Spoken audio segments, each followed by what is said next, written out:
Hi, my name is Damon Brown. I'm an advocate of the non-traditional entrepreneur, the solopreneur, the side hustler, the person that's trying to make something out of nothing, because I can totally relate to your journey. And we're talking about bringing your worth. Today, we're going to talk about why you should actually have more customers, not necessarily higher paying ones. It's brought about by a column I did end up doing for Inc. magazine, and it was related to co-founder of Basecamp, Jason Fried. And he had an amazing column they ended up doing on Medium. I'll be sure and share the link. And he talked about how the work that they do with Basecamp and the other companies or businesses that they do, including the email service Hey that came out earlier this year, that they go for many, many different streams of income versus having one or two big fish. If you end up being a big corporate client and you end up using Basecamp, you are, I think, always paying the same price as someone like myself who has a smaller or more modest business or who is a solopreneur. Now, based on classic wisdom, that sounds insane. From Cisco to Dropbox to whomever, these different companies will charge what they call a corporate rate or enterprise rate, depending on what's going on. And then for the smaller customers, it'll be free or freemium. In other words, they'll have a little bit. You can go and have it for free until you hit a certain number of side of growth, whatever metric that is, and then suddenly they'll start charging you more.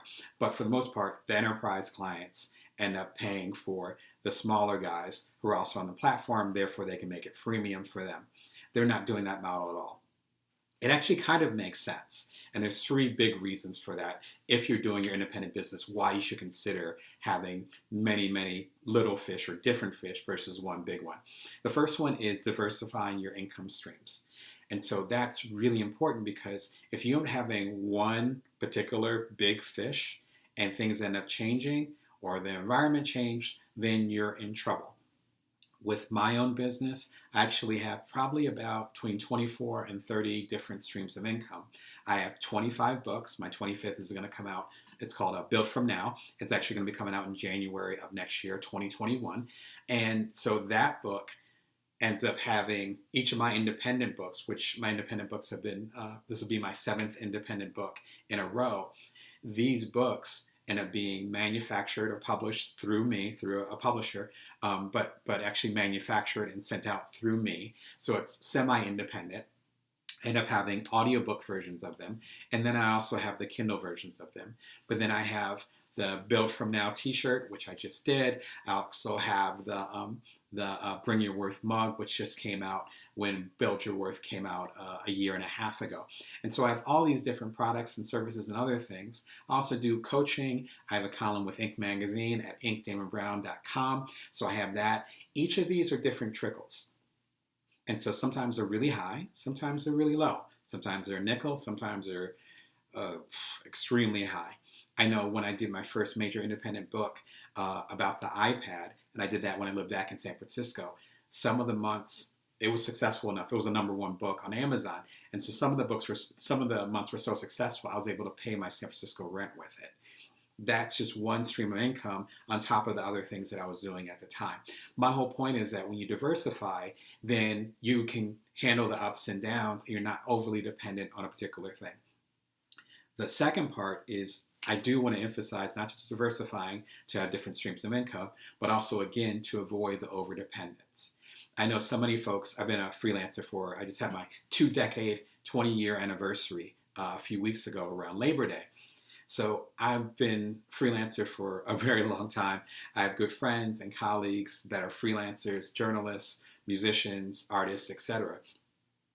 The worst thing in the world is to have one big client, and that client is paying, say, 85% of your nut. And your nut is your monthly thing. Like you need this for rent or mortgage, you need this to eat for your kids or for your parents or for your spouse, whatever. To have one particular company or client be that, we call it anchor clients, and then for it to disappear. I got stories. And you don't want to be in that position, particularly when rent or mortgage or whatever is due, even when you're starving. And I've been in that position before where you don't have the money to eat. You don't want to be there. The best way to insulate yourself from that, and that's actually Jason Fried's words, is to diversify the clients that you have, because you don't have that over dependence. What Jason talked about, which I mentioned briefly in the Inc. column, again, you go to inkdamonbrown.com to learn more about it. In the Inc. column, I talk about how it allows him and other people like him to run their business as they see fit.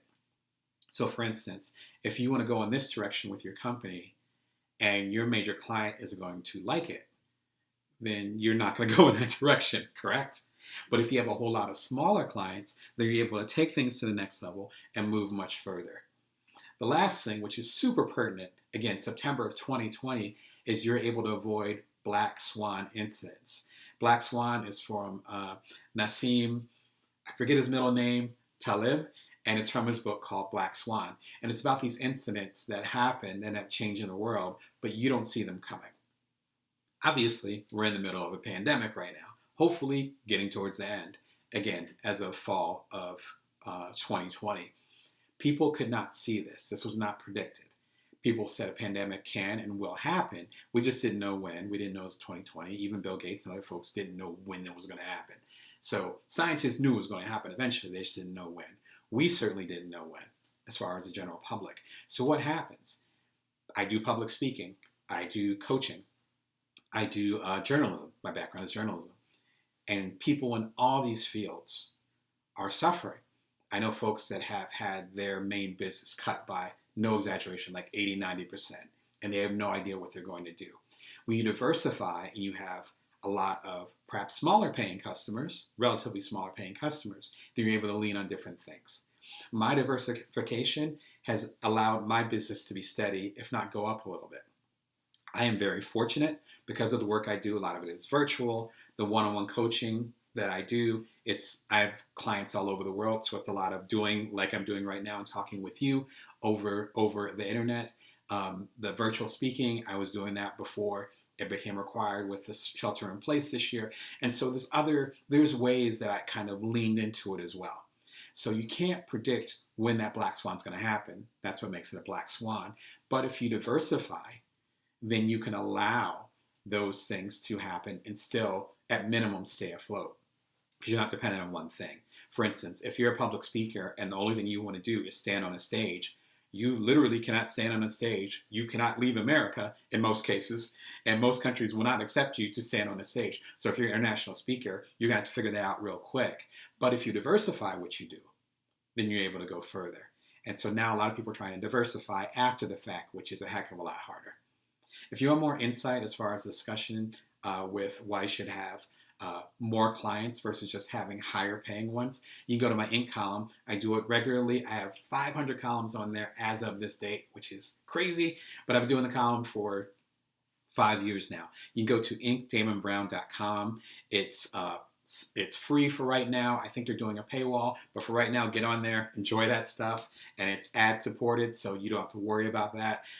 And if you want to go ahead and figure out how you can get stronger and get more insight and build your stuff to the next level, then come over to joindamon.me, join my email newsletter, and it's 5:55 every Wednesday morning. You get it straight to your inbox. I do not miss a Wednesday, and it has insights, it has discussions like we're having right now. You'll be able to connect to a bigger community with the conversations that are happening and some of the vibrating that's happening. Great articles that I found that are not written by me, and you get a chance to take the FATE test, which stands for Focus, Agility, Time, and Energy. That's based on my upcoming book, January of 2021. As I mentioned, Build From Now, How to Know Your Power, See Your Abundance, and Nourish the World. And it takes these resources that we all have, focus, agility, time, and energy. This quiz, super short, really simple, and it'll get more robust over time. Right now, you can take this free quiz and find out where your strengths lie, because it changes based on where you are professionally and personally. And based on that, you can truly build from now and make some amazing stuff wherever you happen to be in your particular lifestyle. So thank you so much for joining me. And always remember, you can always bring your worth. You can always build from now with whatever you got.